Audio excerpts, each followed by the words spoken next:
Bonjour, bonjour les amis, bonjour. Je m'appelle Bissi, moi, l'automobiliseur et fiston.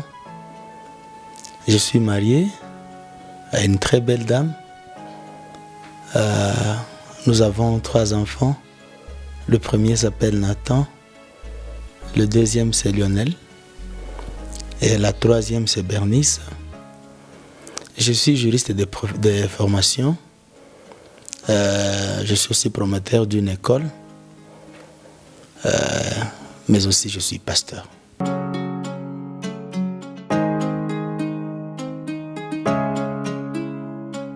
Moi, c'est Madame Bénédicte. Je suis épouse de pasteur Bissi, moi. J'ai 3 enfants, 2 garçons et une fille. Je fais l'école de commerce, marketing, management. Mais pour le moment, je fais des business.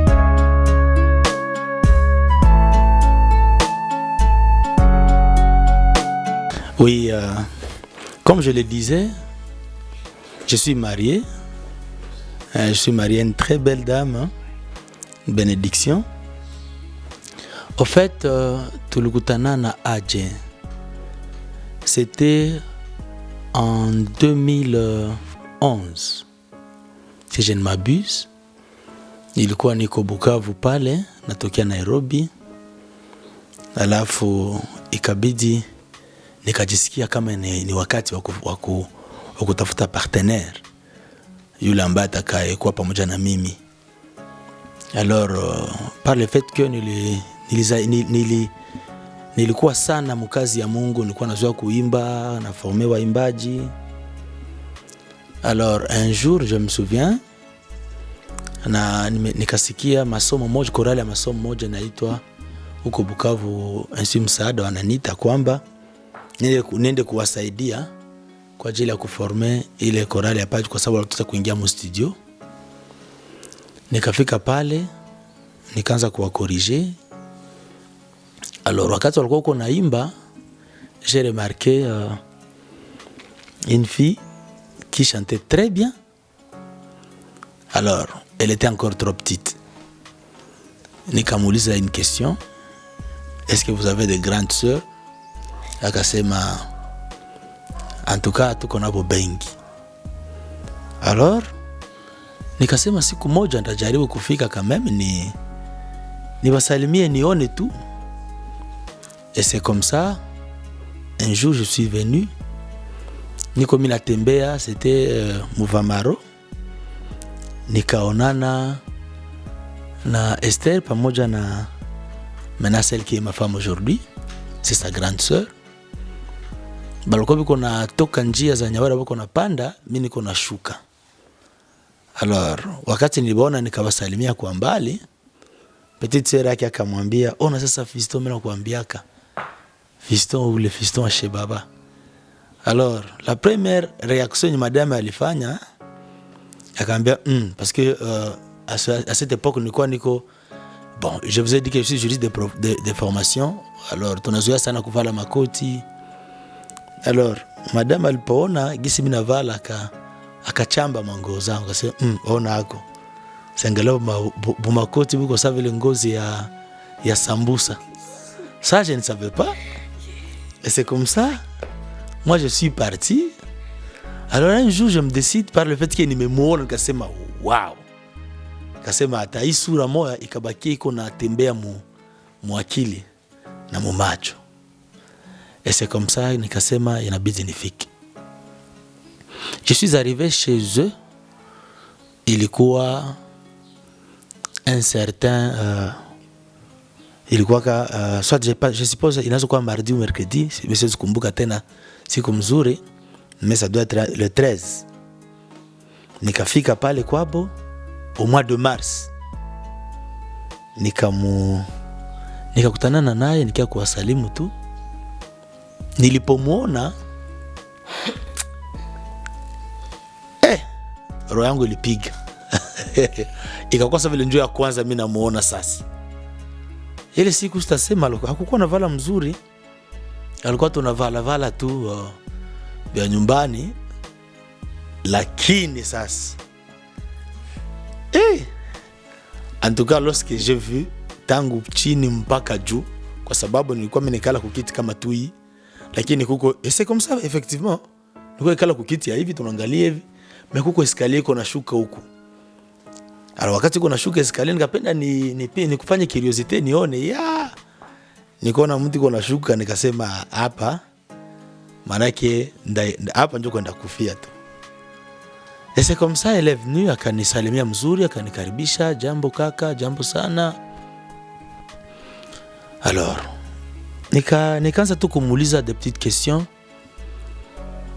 Unasomea wapi? Est-ce que unaimbaka? Akasema ndio naimbaka, lakini haiko sana. Alors c'est par là que nilianza sasa kumwambia uimbaji ni nini. Yani tulianza mabitu yenye biko sawa vile biko un peu flou. Unajua wakati mtu anaona mwenzako la première fois, hautakimbilia mara moja kumwambia je t'aime. Ilibidi kwanza ni récupérer kwanza akili zake nisikie iko mtu namna gani. Bwana asifiwe. En tout cas, mimi nasema mimi Bwana asifiwe, gloire à Dieu. Ce jour-là, j'étais bien accueilli.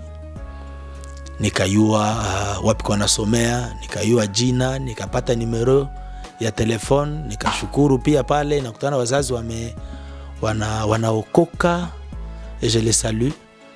Maman Kusinza avec papa Charles, je vous respecte beaucoup.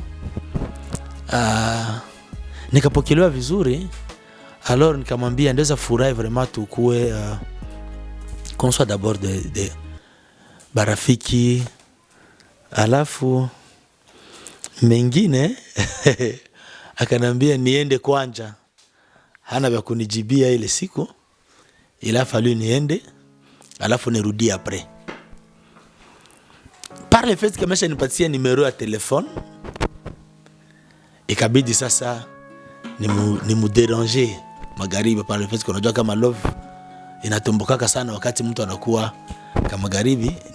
Nikafanya ka SMS kule kwetu zamani ya cette époque, tulikuwa tuyazama sana mambo ya internet, ilikuwa tu ma SMS. Kama unaita mwenzako ku telefone ndio balikuwa huko wakati zamani kunani ku Airtel balikuwa za kuactiver manini wanasema ni ma unité za usiku, unaita mwenzako ile saa. Nikajaribu kama kumwandikia ka SMS, nafikiria ndio atasema, kakamshitula kidogo. Alors 2 jours après akaniita akaniambia tuonane, et c'est comme ça nilikujaka nikamkutana sasa mtenu. Hapo sasa ndio akanimaliza miote, akanimaliza sasa mie yote kabisa. Nikamkutana Abraham, alikuwa ananichunga pale. Elle m'attendait vraiment. Yani toutes les fois quand nilimwona, yani même la deuxième fois usante kiko sawa vile uko unaona malaika wa ndugu yangu. En bref, niende nifupishe parce que ni histoire kumrefu, lakini niseme hivi, mimi nakumbuka tu kitu kimoja. Wakati tuko kwabo mnyumba, alulizaka je suis d'où, je viens d'où. J'ai répondu à toutes ces questions. En bref, akaniambia maintenant ni kwa clair, précis, mbenye niko nakujia pale. Et c'est par là maintenant que nilijiintroduire kwa vizuri.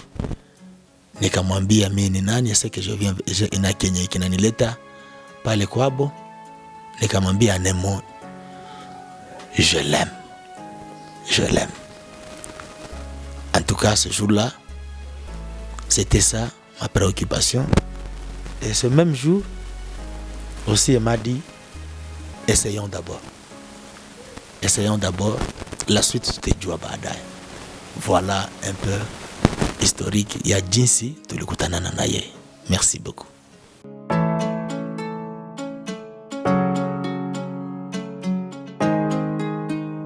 Kugisi alikuwa shaeleza, c'était un mercredi 11 mars. Bon, je l'avais aperçu, Munjia, mais je n'étais pas intéressée. On était avec ma petite sœur. En tout cas, il ne m'avait pas beaucoup intéressée. Et je sortais d'une relation amoureuse là très compliquée. Alors, je n'avais pas envie d'entamer notre relation. Maintenant, les jours là où il est venu, je pense que j'étais endormie, Maintenant, j'ai senti que ça il y a ma mère qui m'appelait, elle m'a dit bénédiction, il y a quelqu'un pour toi. J'ai posé la question de savoir, mais c'est qui? C'est un garçon, il s'appelle tel. Bon. Et moi, je me suis dit, mais ce garçon, il me veut pourquoi? Missina lazima relation. Je n'ai pas besoin d'une relation tout de suite là. Bon, je vais me concentrer sur mes études. Mais maman a tellement insisté, comme je la respecte, je descends. Mais je me suis déguisée, déshabillée, je me suis changée, d'une manière là, négligée. Comme ça, il va voir ce qu'il est venu chercher. Je me suis décoiffée, j'avais une perruque, je me souviens, je venais du stage, je me suis décoiffée la tête, qui part. Comme on étudie à Bukavu, Nikaji décoiffé, Nikasema aujourd'hui, il va voir. J'ai enlevé tous les maquillages, en tout cas. Mais je suis descendue, je l'ai trouvé. C'était un garçon, bon. À son accueil, il était charmant, vraiment. Il était charmant tellement. Bon, je n'avais pas besoin d'une relation, vraiment. Je n'étais pas vraiment impliquée dans des choses amoureuses à cette époque-là. Et lorsque je l'ai vu, pour tout dire, je n'étais pas vraiment tombée coup de foudre comme lui. Mais parce que je ne voulais pas d'abord ce genre de relations. J'avais envie de relations ami-ami. Et c'est ce qui m'a convaincue chez lui. Parce que le jour où il est venu, Hakukuyaka, directement, il a commencé à me dire que je t'aime. Non. Il a commencé progressivement. Lorsque moi, je l'ai chassé, je lui disais, tu es venu faire quoi ici? Parce que je respecte seulement mes parents, mais tu es venu chercher quoi? Je lui ai demandé, quel est ton tribu? Il m'a dit, je suis Mouzibaziba. Moi, je lui ai dit, lève-toi et va-t'en. Parce que je n'aime pas les garçons Zibaziba. Moi, je n'aime pas les Bazibaziba. Et c'est comme ça. Bon, quand je lui ai dit ça, lève-toi et tu sors de chez moi. Mais il a souri. Nami Kasema, oui, ces garçons-là, tu l'injures, mais il est en train de sourire, je ne les comprends pas. Et c'est comme ça qu'il m'a commencé à me poser la question. Baziba, pourquoi tu ne les aimes pas? Quand bien moi-même, je suis Baziba, mais je ne sais pas. Mina une historique, je connais un peu l'histoire. Les garçons de Baziba, ils sont un peu aventuriers. Tu vois, quand ça n'y est les historiques, il y a quelqu'un qui dit non, moi je suis chrétien, Mina comment la vit. Maintenant, il a été plus, il y a plus une relation, il y a quoi amicale. Il y a quoi plus amicale que relation amoureuse. Donc, il m'a donné ce que je cherchais à cette époque-là. Il m'a rassuré. Hakukuyaka directement ni frustré. Kuyansa nyambia oh je t'aime, je vais sortir avec toi. Non. Il m'a convaincu juste à cause de son sourire, parce qu'il était très charmant. Au moment où il a réagi d'une façon là, il un peu. Bon, aujourd'hui, je peux qualifier ça mon infantile, mais à rassurer, à une relation amicale. Donc, il a commencé à me poser des questions. Et lorsque j'ai répondu, à quoi toujours n'a essayé qu'on consoler, qu'on que c'est la vie, ça arrive. Donc, et j'ai commencé à discuter avec lui.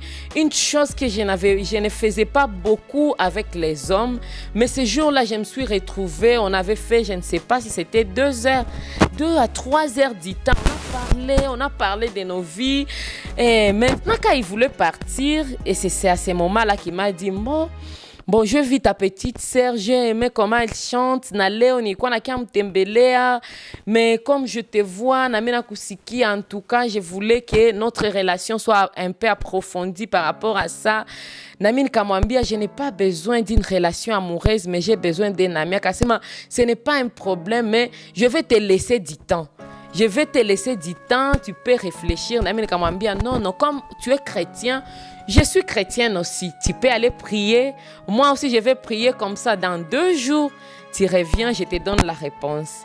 Mais avant ces 2 jours, il a pris mon numéro et moi, j'ai pris son numéro. On a commencé à s'écrire, on a commencé à échanger des SMS. Chaque fois, il était très courageux. Parce qu'à chaque 19h, il écrivait, tu fais quoi? Est-ce que tu as la cuisine? Tu prépares quoi? Donc, avant ces 2 jours même, il commençait déjà Donc, il commençait déjà à être comme un ami. Et moi, j'ai trouvé en lui un ami, un confident. Et c'est pour cela, je crois que c'est la première raison qui a fait que je suis restée avec lui. Parce qu'avant ces 2 jours même, il était plus qu'un ami pour moi. Donc, il est devenu un ami directement. Et je me suis sentie à l'aise avec lui parce qu'il ne m'avait pas brutalisé dans des relations amoureuses. Donc, il m'a compris. À l'initiative, selon situation, il y a une petite amour. Et c'est comme ça que je lui ai donné une chance. Donc, c'était juste après 2 jours. Donc, il m'a convaincu, il m'a un peu convaincu par rapport à la façon qu'il a congé, par rapport à comportement yake. Il est 2 jours, il a apprécié. En tout cas, il a convaincre. Après ces 2 jours, il est revenu. Il m'a dit, j'ai prié, mais Mungu hakuniambia kitu. Nikamwambia, moi aussi j'ai prié, mais Mungu hakuniambia kitu. Mais on ne peut pas rejeter, on peut commencer quelque chose. On se lance dans cette histoire, mais progressivement. On continue progressivement, mais parce que je voulais plus une relation amicale. Il était prêt à me donner ça et il était prêt aussi à patienter que je sois prête. Et c'est comme ça qu'on a évolué, en tout cas, et c'était le début de notre belle histoire.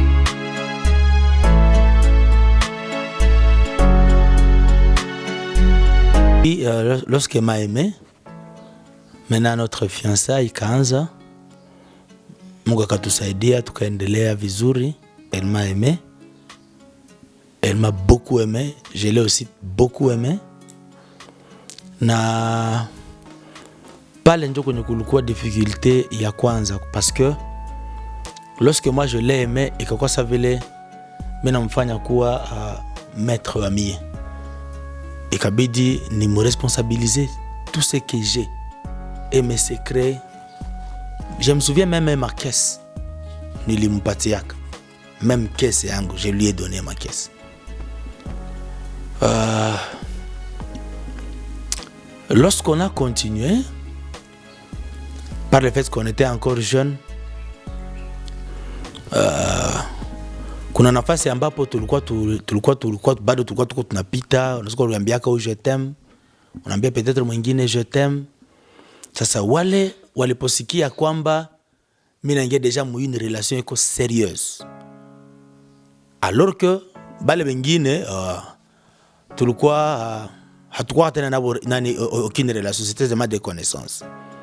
Les gens de l'église qui me connaissaient, na peut-être ndeza kwa nilipitaka kumanyumba kwao kwenda kuwaomba moto zamani, au ndio wanaanza kunipiga vita. Na je me souviens balanza kwa kunaletea maonabii za uongo. Baniambia non, bénédiction motaoa, tu ne la connais pas, tu ne sais même pas sa famille. Pourquoi unaingia mbitu mbio vile? Bakafika hata mimi wanaanza kuinfluencer kwetu kunyumba, mama mzazi. Mais par le fait que nilikuwa nimeshapenda, et par le fait que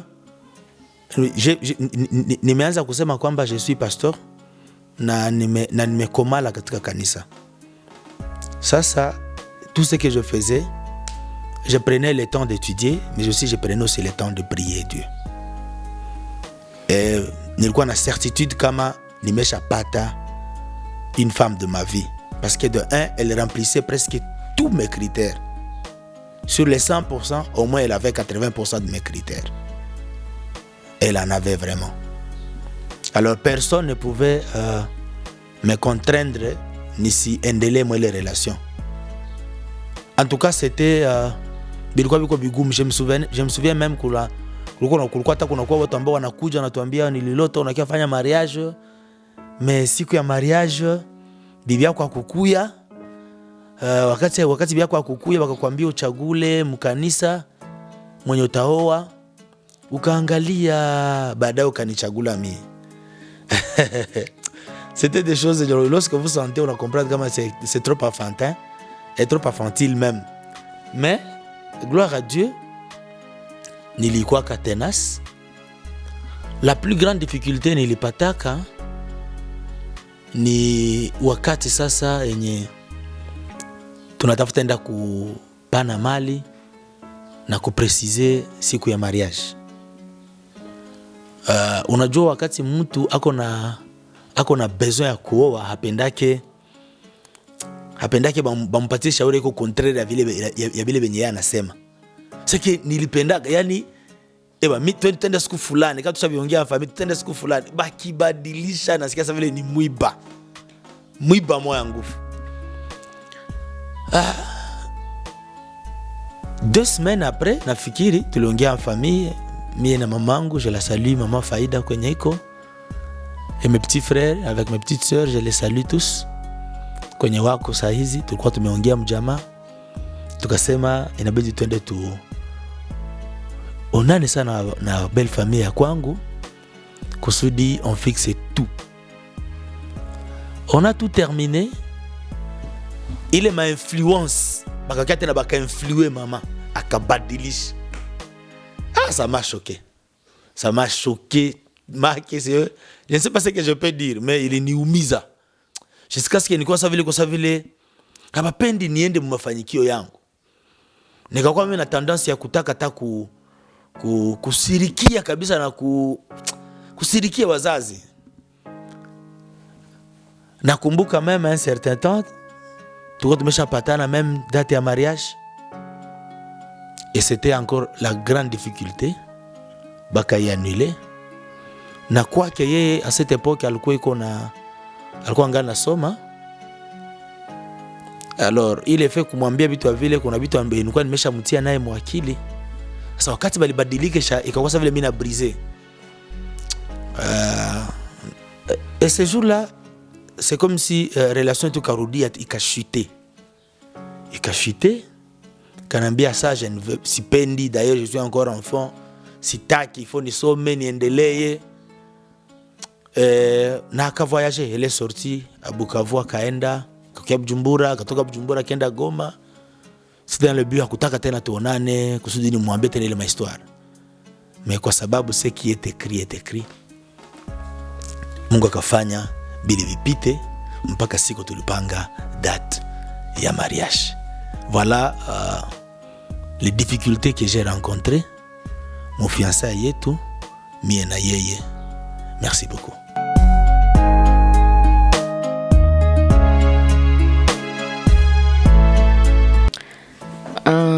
Ce que je peux dire par rapport à ma difficulté yenye nilikutana nayo mu fiançailles, bon, côté ya ba ex, moi je n'avais pas beaucoup de problèmes d'abord par rapport à ça, parce que quand je coupais une relation et c'était vraiment définitif, donc je coupais même les contacts, je ne gardais rien.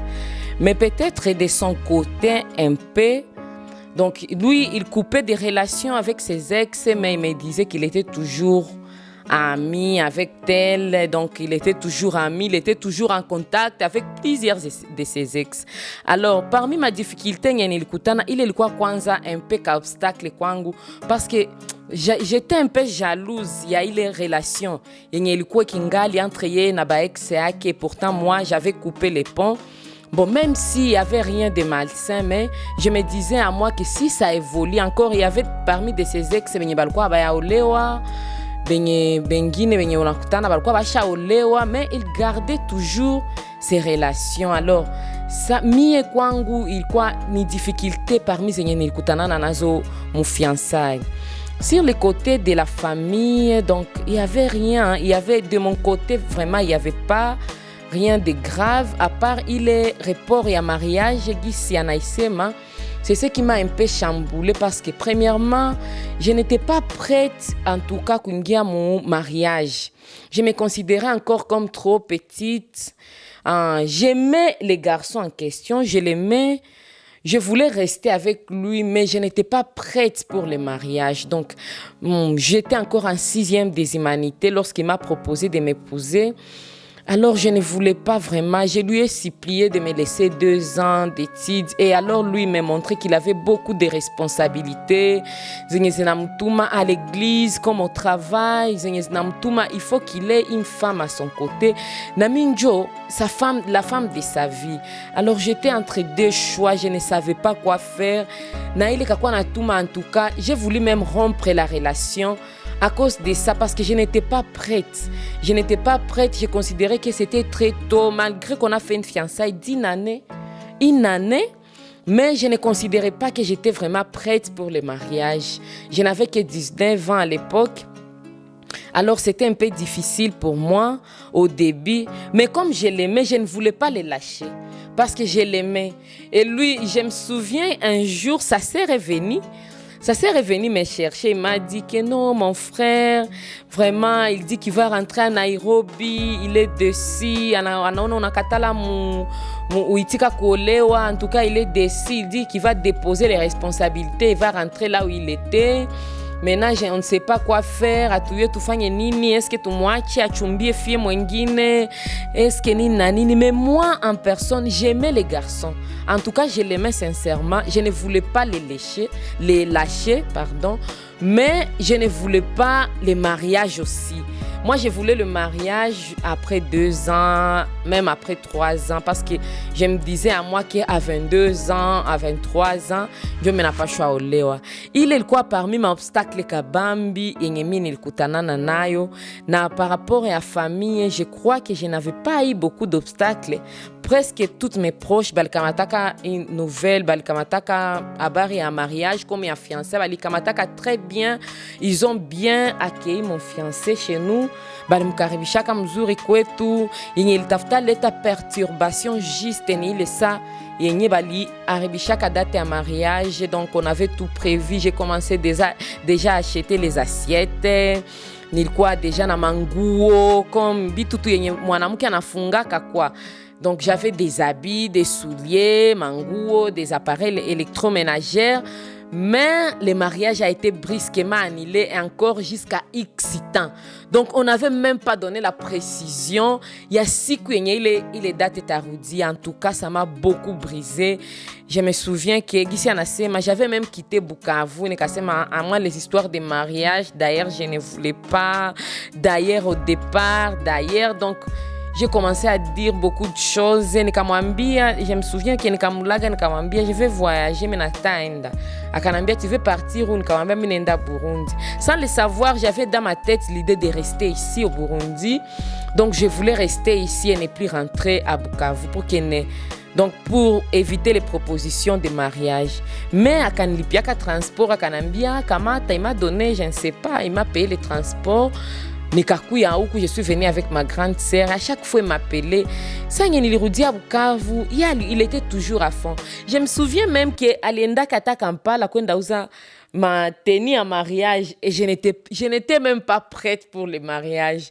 Mais il continuait toujours à m'écrire en Anambia. Nil kuzi a tel habit. Nil kamata ikiato juu yako. Et moi, je me disais, mais cet homme, qu'est-ce qu'il me veut au juste? Anataka nini? Minisha mwambia que je ne veux pas les histoires de mariage. Si tout avait mon relation ami, mes mariages, en tout cas, je n'étais pas prête. Mais c'est à cause de persévérance et haki. En tout cas, c'est un homme persévérant.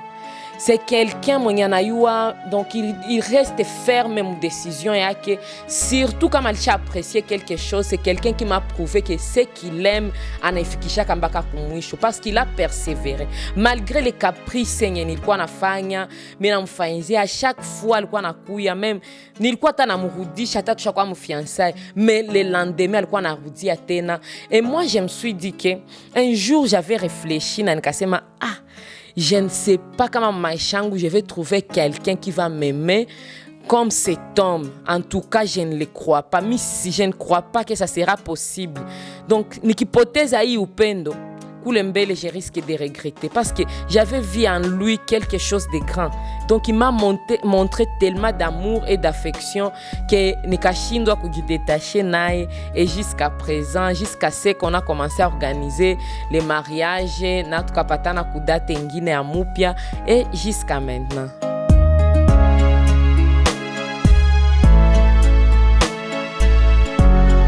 Merci beaucoup. Siku ya mariage, je me souviens, la date d'abord c'était le 7 avril. Tulifanya mariage yetu kukanisa ya Wittem Sepak Philadelphia Mukuku. Ile siku ya mariage avant tuingie mundoa, nilikuwa ningali na ka frustration kaboga kalikuwa kako mumie bitakuwaye de deux. Kuna bitu nilikuwa naona sijaeneza, bitu nilikuwa naona sijaeneza parce que il a fallu tukue fasi kwenye tutakutanana juste après mariage que tutenda ku nuit de noces. Et je n'avais pas la certitude wapi kwa bitafanyika. Sasa je me posais trop de questions. Pas danganya kabisa.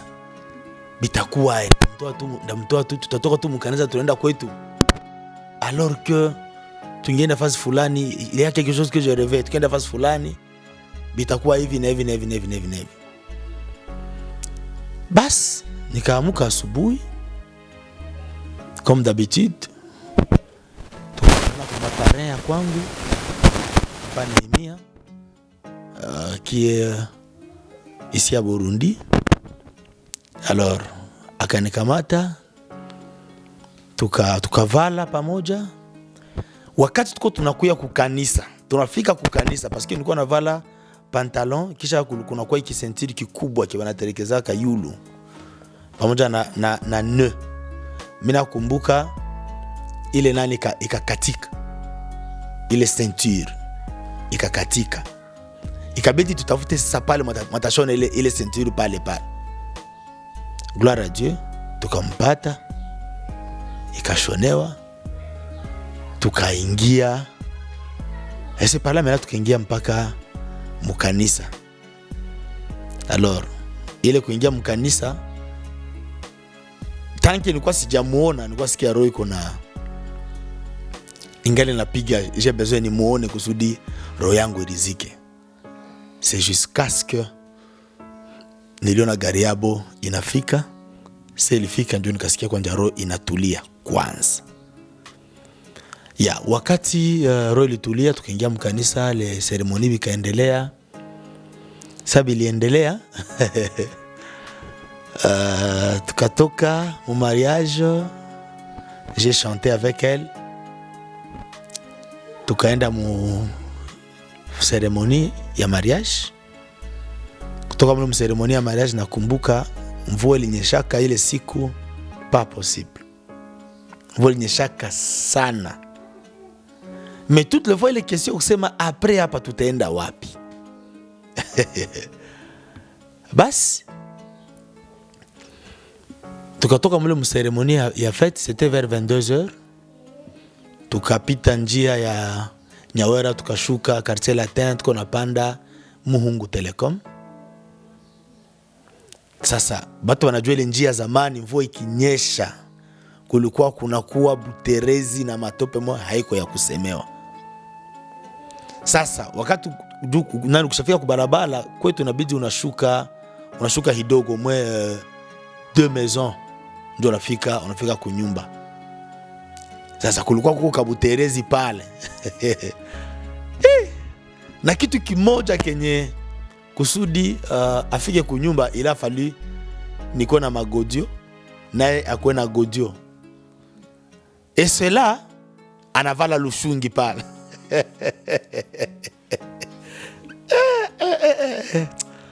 Non. Basi tukangoa tunafika nyumbani. Sasa tulifika mnyumba, mama Faida akampokea pamoja na ba petite sœur Aimé, Rehema, Odette, Ushindi. Wakampokea kabisa vizuri sana na watu walikuwa pale. Basi tukabakia pale lorsqu'on commence à échanger. Et c'est par là ma première surprise ya ndoa ikaanza. À 23h bakatufanyia surprise. Yani kwa sababu vile une manne est tombée ce jour-là. Maman kanambia, je vous ai réservé un hôtel comme utaenda. Bas walipomaliza kutupokea ndio tukatoka mara moja pale tukaenda kule kwa hotel.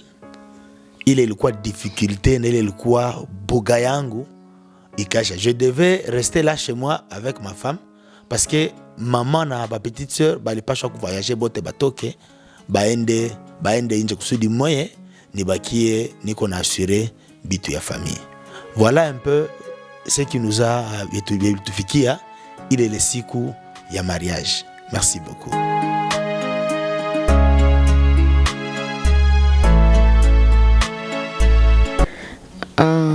Pour moi, il est siku ya mariage. Bon, j'étais un peu stressée. Pas qu'un peu, mais parce que j'étais beaucoup stressée. Siku ya mariage ni siku yenye kwa mwanamke stress inakuwa toujours ya mingi. Tena stress inakuwa ni sentiments zenye zinakuwa partagé. D'un côté, on a jikutanaka que tu es heureuse parce que tu es ici avec quelqu'un que tu aimes, avec l'homme de ta vie, quelqu'un que tu as choisi, mtu mwenye mulikuwa naye mu fiançailles pendant une année ou bien plus kubengine. Mais maintenant c'est l'occasion ya kwenda ishi naye, occasion ya kwenda sa vivre ile upendo yenye mulikuwa mko muna déclarer siku za fiançailles. Maintenant arrivé le jour du mariage, on akutanaka que ni sentiment yenye ko partager. Surtout pour moi, c'était vraiment partagé parce que naangalia tu vas vivre dans une famille yenye haiko yako. Il est ma question yote, tu te poses des questions, comment bitapitikana. Maintenant on ende ngia mu famille yenye hauyue mutu, mu famille yenye haukukomaliamo avec un homme mwenye ulikuwa unajikomporter mu fiançailles, tu étais tellement parfaite, mais maintenant il va te découvrir, atakuona à nu, pas que physiquement mais tout de toi ataanza ijua sasa. Bon, avec mimi na wazia ile siku ya mariage, j'avais beaucoup de questions par rapport à ça. Mais nasema comment ça va se passer, nini ndio tapitikana, hii journée itakuwa donc comment je vais me comporter par rapport na batu ba invité benye tutakuwa nabo. Est-ce que je dois marcher comme ça, est-ce que comme ça, est-ce que mon mavé je dois parler de ça, est-ce que monsieur c'est manaï. Donc il y a beaucoup de questions. Il y en a kutana na kuyaka ile siku ya mariage, mais de l'autre côté ça nyoko nakumbuka que tu vas vivre désormais avec ton partenaire. Unaanza sema siku ishe mbio, hii siku ipite mbio, nikutanane deja na partenaire wangu munyumba. Bon, c'était un peu ça. Je me souviens que tout la mkaka ilikuwa kwa église, tuliingia mu église ilikuwa normale. En tout cas, tout s'est bien passé. Cérémonie à église ilikuwa bien. Cérémonie en soirée, idan ilipitikanaka bien. Gisi alieleza pale au début, tulitoka mu soirée, il fallait tuende ku belle famille.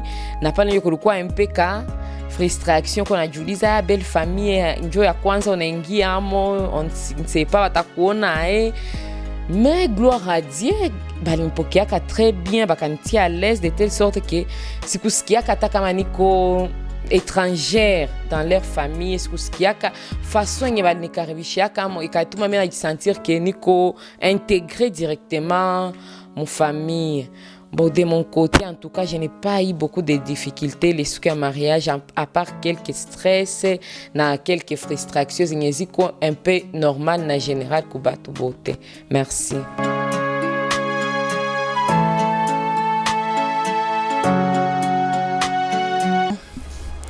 Et nous avons les jeunes du mariage. Le premier conseil quand j'en ai, il faut d'abord être responsable. Il faut d'abord que les jeunes garçons et la jeune fille, j'insiste d'abord que jeune garçon, il faut d'abord que Anakou soit responsable. Quelqu'un qui sait prendre soin de lui-même d'abord. Parce que si tu ne sais pas prendre soin de toi-même, hautakamata charge ya mwanamke mwenye bitu yote bitakuwa kuweye. Tu ne vas pas aussi prendre soin d'elle. Des deux. Conseil à pili ambayo naweza kupatia ba jeune. Le mariage n'est pas fait pour les enfants.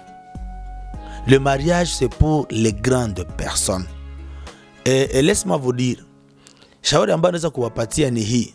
Kuna watu wanafikiria kwamba kufanya mariage, wanafanya mariage ni kwa juu yao wao abo bawili, alors que le mariage est là kwa ajili ya kuunganisha jamaa mbili, c'est-à-dire inaunganishwa kupitia ile lien, kupitia ile ma déclaration ama ile ma cérémonie ambayo mnaenda kufanya kwa leta mais aussi kunani ku église. So msifikirie kwamba hii kupita ma shortcut inabaonore. Hakuna mzazi mwenye anaweza chukia mtoto wake amwambie maman ou bien papa, j'aimerais aussi que je fasse le mariage, nipenda mimi nifanye ni contracter mariage. Conseil ingine, mariage inakuheshimilisha weye, inaheshimilisha wazao wako, lakini zaidi sana inaheshimilisha pia Mungu. Conseil kubwa enye mimi napenda ni ikuwe peut-être ya mwisho ni hii: attention avec les relations sexuelles avant le mariage. Je le dis, je le répète et je continuerai toujours à le répéter. Attention avec les relations sexuelles avant le mariage. Tu me relater un peu ce que nous étions, comment est-ce que tulikutana na mke wangu. Nikirudia nyuma kidogo, moi je me souviens que tulingoya tunafanya harusi na mke wangu ajue nani nyumbani kwangu wala nyumbani kwetu. Je ne l'ai jamais. Hakuna siku nimwambia sherehe nikutane kwangu kunyumba. Toutes les fois lorsque je voulais sortir avec ma femme, nilikuwa nafika kwabo kunyumba, j'ai dit à sa maman et au papa. Et ningelitaka nitoke na mke wangu twende tutembee, comprendre au moins un verre quelque part. Et toutes les fois wakati nilikuwa nenda kuomba tuende na yeye, j'ai demandé toujours que asindikiziwe na petite sœur. Il bidi, c'est-à-dire en moi ce qu'on appelle baone kama mumbie muko quelque chose ya manyanga, ou quelque chose d'impudicité. Je ne voulais pas ça. Alors jeunes gens, jeunes garçons, jeunes filles, mwelewe mariage haiko ile mafete za mingi zemuko nazo kufanya. Je vais vous conseiller ceci, parce que mimi najua kama watu bengi wako wanashindwa kufanya mariage, wanasema tutatosha wapi pesa ya kufanya hiki na hiki. Si vous vous aimez, dites à votre maman, parlez aux familles,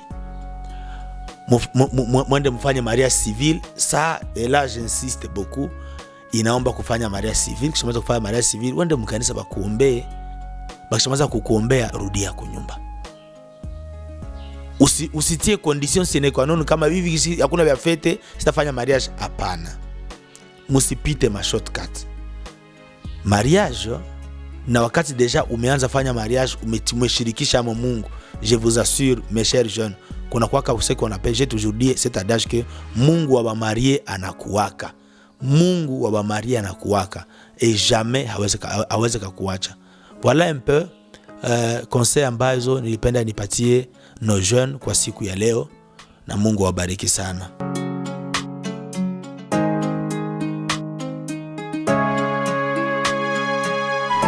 Pour moi, ce que je peux donner comme conseil aux jeunes, bako fiancé, tout comme aux jeunes, van aspirer kuingia mon mariage déjà, et que d'ici mon mariage lisema, le mariage c'est pour les jeunes matures.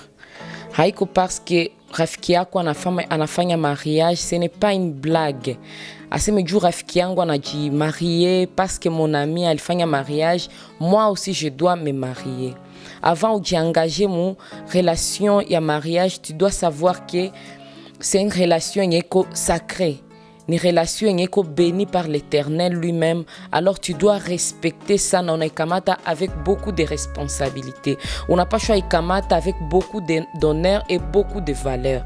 Ça mieux conseil ngepatia ba jeune ya leo benye bako bana kamata mariage avec légèreté, juste toi avoir les robes blanches comme tout le monde.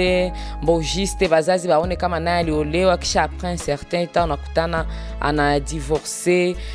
ni kukamata wakati. Mais mieux vaut, il y a ma mère qui me disait toujours, mieux vaut fiançailles 20 zinakufa qu'un seul mariage. Un seul mariage ikufe. Alors mariage ni kitu yenye tunapashwa kamata avec beaucoup de respect, parce que kama munaikamata mariage na respect, mais aussi muna inclure amo de valeur na munatia Mungu ndani, il y a rien de difficile. Il y a rien de difficile. Mariage ni ya batu benye bako mature, batu benye banayua benye bako amo benye bako banatafuta na benye balipendana réellement.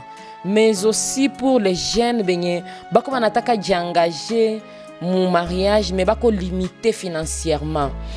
Vous savez, souvent batu mingi wanaingia comme mariage, ils n'ont rien. Au début du mariage, il y a toujours rien. Basi kwa na kidanganya kama banatona, nous sommes déjà à notre 10e année du mariage. Mais hatukuanza kaivi. Je ne sais pas si les jours de notre mariage, on n'avait même pas $500. On avait peu d'argent dans la maison, mais on a commencé par ça. Tukaanza na ile, mais avec force yenye tulitia fasi moya, avec Dieu qui nous a toujours accompagnés. Aujourd'hui, nous ne pouvons pas dire que tout qu'on a ajabu sana, mais nous sommes heureux. Nous sommes heureux parce que tuliyua bite yenye tuliingiamo. Tuliyua kama dans les mariages, il y a toujours les hauts et les bas. Dans les mariages, il y a toujours des adversités, mais